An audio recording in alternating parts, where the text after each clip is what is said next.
Hi friends, എല്ലാവർക്കും നേത്യാസ് മാജിക്കിലേക്ക് സ്വാഗതം. ഇന്ന് ഞാൻ വന്നിരിക്കുന്നത് ഒരു അടിപൊളി ചോക്ലേറ്റ് ഐസ്ക്രീമിൻ്റെ റെസിപ്പി ആയിട്ടാണ് കേട്ടോ. അതും വളരെ കുറച്ച് ഇൻഗ്രീഡിയൻസ് കൊണ്ട് നമുക്ക് വീട്ടിൽ തന്നെ പെട്ടെന്ന് തയ്യാറാക്കാൻ പറ്റിയ ഒരു അടിപൊളി ഐസ്ക്രീമാണ്. ഈ ഒരു ഐസ്ക്രീം ചെയ്യാനായിട്ട് ഞാനിവിടെ ആദ്യം എടുത്തിരിക്കുന്നത് കോൺഫ്ലോർ ആണ്. ഞാനിവിടെ 2.5 സ്പൂൺ കോൺഫ്ലോർ എടുത്തിട്ടുണ്ട് കേട്ടോ. അപ്പോൾ ഇതിലേക്ക് ഞാൻ 1.5 സ്പൂൺ പാൽപ്പൊടി കൂടി ചേർത്ത് കൊടുക്കുകയാണ്. അപ്പോൾ പാൽപ്പൊടി ചേർത്തില്ലെങ്കിലും പ്രശ്നമൊന്നുമില്ല കേട്ടോ. ഇത് കുറച്ച് വെള്ളം ഒഴിച്ച് നമുക്ക് കട്ട കെട്ടാതെ ഒന്ന് മിക്സ് ചെയ്തെടുക്കാം. അപ്പോൾ പാൽപ്പൊടി ഉണ്ടെങ്കിൽ മാത്രം ചേർത്താൽ മതി കേട്ടോ. പാൽപ്പൊടി ഇല്ലെങ്കിലും നമ്മളുടെ ഐസ്ക്രീം നല്ല സൂപ്പറായിട്ട് വരും. പക്ഷേ പാൽപ്പൊടി ചേർക്കുമ്പോൾ കുറച്ചുകൂടി ഒരു ക്രീമി ടെക്സ്ചർ നമ്മളുടെ ഐസ്ക്രീമിന് കിട്ടും. അപ്പോൾ അതിനായിട്ടാണ് ഞാൻ പാൽപ്പൊടി ആഡ് ചെയ്തത്. ഇതിപ്പോൾ കട്ടയൊന്നും കെട്ടാതെ നന്നായി ഞാൻ മിക്സ് ചെയ്തെടുത്തിട്ടുണ്ട്. ഇനി നമുക്ക് ആവശ്യം കൊക്കോ പൗഡറാണ്. ഞാനിവിടെ 3 സ്പൂൺ കൊക്കോ പൗഡർ എടുത്തിട്ടുണ്ട് കേട്ടോ. ചോക്ലേറ്റ് ഐസ്ക്രീം ആകുമ്പോൾ എന്തായാലും കൊക്കോ പൗഡർ വേണമല്ലോ. അപ്പം ഞാൻ വേറെ അല്ലാതെ ചോക്ലേറ്റ് സോസോ അങ്ങനെ ഒന്നും യൂസ് ചെയ്യുന്നില്ല. കൊക്കോ പൗഡർ മാത്രമേ എടുക്കുന്നുള്ളൂ. ഇനി ഇതിലേക്ക് ഞാൻ 3/4 ഗ്ലാസ് പഞ്ചസാരയാണ് ചേർത്തത്. ഞാനിവിടെ 1/2 ലിറ്റർ പാലാണ് കേട്ടോ എടുത്തത്. അതായത് ഞാൻ എടുത്ത ഗ്ലാസ്സിന് ഒരു 2.25 ഗ്ലാസ് പാൽ ഉണ്ടായിരുന്നു. അപ്പോൾ അതേ ഗ്ലാസ്സിന് 3/4 കപ്പ് പഞ്ചസാരയാണ് ഞാനിപ്പോൾ ചേർത്തത്. അപ്പോൾ അത് രണ്ടും നന്നായി മിക്സ് ചെയ്തെടുത്തതിന് ശേഷം നമ്മുടെ പാൽ ഇതിലേക്ക് ഒഴിച്ചു കൊടുക്കാം. എന്നിട്ട് ഇത് നന്നായി മിക്സ് ചെയ്തെടുക്കണം കേട്ടോ. നന്നായി മിക്സ് ചെയ്തെടുത്തതിന് ശേഷം നമുക്കിത് തിളപ്പിക്കാൻ വയ്ക്കാം.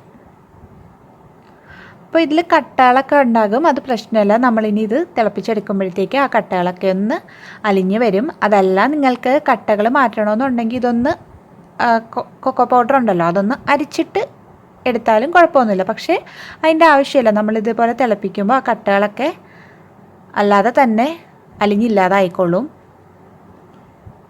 ഇതിപ്പോൾ നന്നായി തിളച്ച് വന്നിട്ടുണ്ട്. അപ്പോൾ ഇതിലേക്ക് നമ്മൾ നേരത്തെ തയ്യാറാക്കി വെച്ച കോൺഫ്ലോറിൻ്റെ മിക്സ് ഉണ്ടല്ലോ അതാണ് ഞാനിപ്പോൾ ചേർത്ത് കൊടുത്തത്. ഇനി ഇത് നന്നായി കുറുകി വരുന്ന പരുവമാവണം കേട്ടോ. ഇപ്പോൾ മീഡിയം ഫ്ലെയിമിലാണ് കേട്ടോ ഞാൻ വെച്ചിരിക്കുന്നത്. മീഡിയം ഫ്ലെയിമിലിട്ട് വേണം ചെയ്യാൻ. കൂടുതൽ തീയാവരുത്, കാരണം ഇത് പെട്ടെന്ന് കട്ട കെട്ടാൻ ചാൻസ് ഉണ്ട്. ഇത് നന്നായി കുറുകി വരുന്നത് വരെ നമുക്ക് ഇതേപോലെ ഇടയ്ക്കിടയ്ക്കൊന്ന് ഇളക്കി കൊടുക്കണം. ഇതാ കണ്ടോ, ഇതിപ്പോൾ കുറുകി വരാൻ തുടങ്ങിയിട്ടുണ്ട്.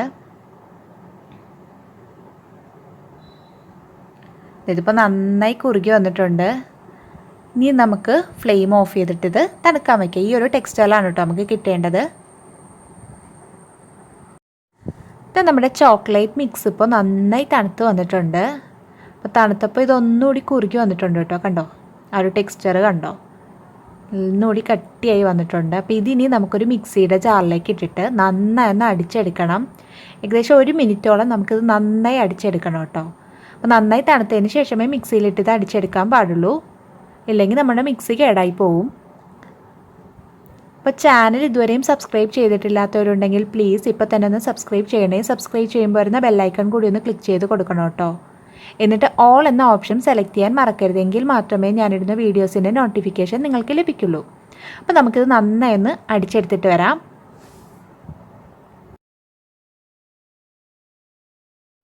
ഇതിപ്പോൾ നന്നായി ഞാൻ അടിച്ചെടുത്തിട്ടുണ്ട്.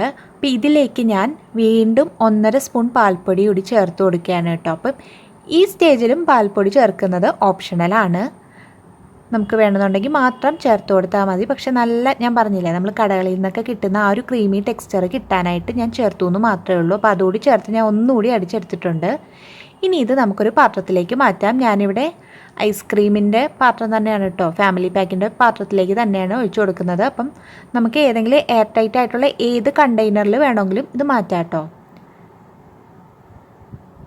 ഇനി ഇത് നമുക്ക് 2 മണിക്കൂറെങ്കിലും കുറഞ്ഞത് 2 to 3 hours 2 മണിക്കൂറെങ്കിലും കുറഞ്ഞത് നമുക്കിത് ഫ്രീസറിൽ വെക്കണം കേട്ടോ. അപ്പോൾ ഫ്രീസറിൽ വെച്ച് നന്നായി ഒന്ന് സെറ്റായി വന്നതിന് ശേഷം നമുക്ക് ഇതൊന്നുകൂടി അടിച്ചെടുക്കണം. അപ്പം ഞാനിത് അടച്ച് 2 മണിക്കൂർ ഫ്രീസറിൽ വെച്ചതിന് ശേഷം നമുക്ക് ബാക്കി പ്രോസസ്സ് ചെയ്യാം. ഇപ്പോൾ നമ്മുടെ ഐസ്ക്രീം ഞാൻ ഫ്രീസറിൽ 2 മണിക്കൂർ വെച്ചിട്ടുണ്ടായിരുന്നു. ഈ ഒരു കൺസിസ്റ്റൻസിയിലാണ് അത് എത്തിയിരിക്കുന്നത്. 2 മണിക്കൂറൊന്നും കൊണ്ട് നമ്മളുടെ ഐസ്ക്രീം സെറ്റ് ആവില്ല കേട്ടോ. അപ്പോൾ ഇതിനി നമുക്ക് ഒന്നുകൂടി മിക്സിയുടെ ജാറിലിട്ട് നന്നായി ഒന്നുകൂടി അടിച്ചെടുക്കണം. അതും ഏകദേശം 30 സെക്കൻഡ് to 1 മിനിറ്റ് അത്രയും ടൈം നമുക്ക് ഒന്നുകൂടി നന്നായി അടിച്ചെടുക്കാം.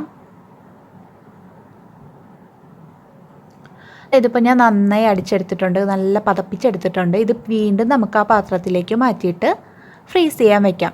ഇനി വെക്കുമ്പോൾ നമുക്ക് കുറഞ്ഞത് 8 മണിക്കൂറെങ്കിലും നമ്മളുടെ ഐസ്ക്രീം സെറ്റ് ആവാൻ ടൈം എടുക്കും. അപ്പോൾ കുറഞ്ഞത് നമ്മൾ 8 മണിക്കൂറെങ്കിലും ഫ്രീസറിൽ വെച്ചതിന് ശേഷമേ ഇത് എടുക്കാൻ പാടുള്ളൂ കേട്ടോ.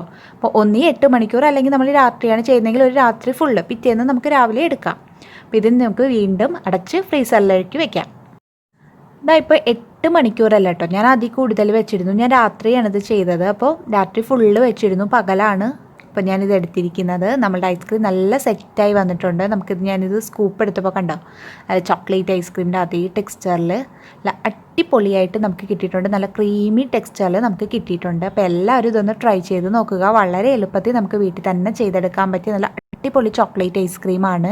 കുട്ടികൾക്കൊക്കെ വളരെ ഇഷ്ടപ്പെടും. അപ്പോൾ എല്ലാവരും ഇതൊന്ന് ട്രൈ ചെയ്ത് നോക്കണം കേട്ടോ. വീഡിയോ എല്ലാവർക്കും ഇഷ്ടമായെന്ന് വിചാരിക്കുന്നു. ഇഷ്ടമെങ്കിൽ ലൈക്ക് ചെയ്യാൻ മറക്കരുത്. ഒപ്പം ചാനൽ ഇതുവരെയും സബ്സ്ക്രൈബ് ചെയ്തിട്ടില്ലാത്തവരുണ്ടെങ്കിൽ പ്ലീസ് ഇപ്പോൾ തന്നെ ഒന്ന് സബ്സ്ക്രൈബ് ചെയ്യണം. സബ്സ്ക്രൈബ് ചെയ്യുമ്പോൾ വരുന്ന ബെല്ലൈക്കൺ കൂടി ക്ലിക്ക് ചെയ്ത് കൊടുക്കാൻ മറക്കരുത്. അപ്പോൾ ഇതുപോലുള്ള നല്ല നല്ല റെസിപ്പീസുമായി നമുക്ക് വീണ്ടും കാണാം. താങ്ക്